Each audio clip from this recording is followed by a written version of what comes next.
On the chilly morning of August 11th, 1994, a fisherman named Mark Peterson was steering his boat, the Lady Marian, through the murky waters of the Hawkesbury River.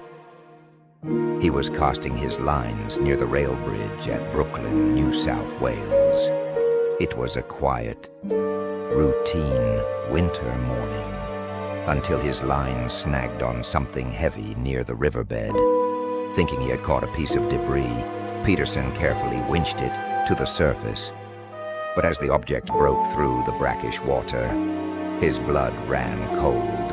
Floating alongside his boat was a meticulously constructed, custom-made steel crucifix.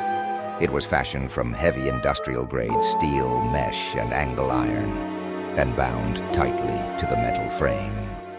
Face down with plastic-coated wire was a human body. When police and forensic teams took custody of the remains, the details only grew more baffling. The media quickly dubbed the unknown victim the Rack Man. That was not a panicked, rushed crime. It was executed with chilling, almost surgical precision. The entire apparatus, the steel frame, the body, and added scuba weights, weighed over 50 kilograms. It was purposefully engineered to sink straight into the deepest mud of the riverbed and stay there forever. The victim was wearing an everything Australian polo shirt, no sweat track pants, and still had a pink lighter and a pack of Benson and Hedges cigarettes in his pocket. He had suffered severe blunt force trauma to the head. Because the body had been submerged for so long, identification was impossible. For 24 years, the Rack Man rested in an unmarked grave. The custom steel cross sat in a police evidence locker, and a wall of silence shielded the killer. Then, in August 2018, the silence was broken.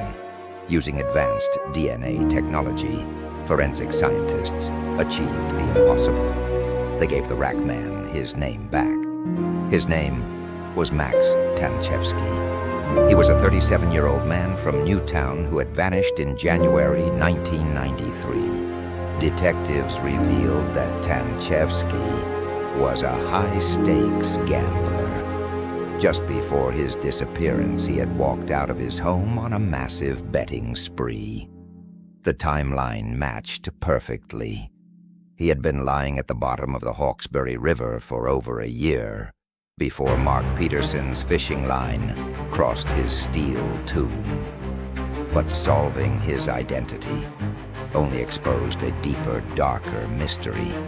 Tancevski had no known links to organized crime, yet someone spent the time, money, and effort to custom weld a 6-foot steel rack specifically tailored to his body. Someone knew exactly how to weigh it down, and someone knew exactly where the river was deep enough to hide the truth. To this day, the police have no leads on who built the cross. Max Tancevski's identity was found, but his killer remains entirely at large. The Hawkesbury River took a quarter of a century to yield a name. The rest of the story remains buried in the mud.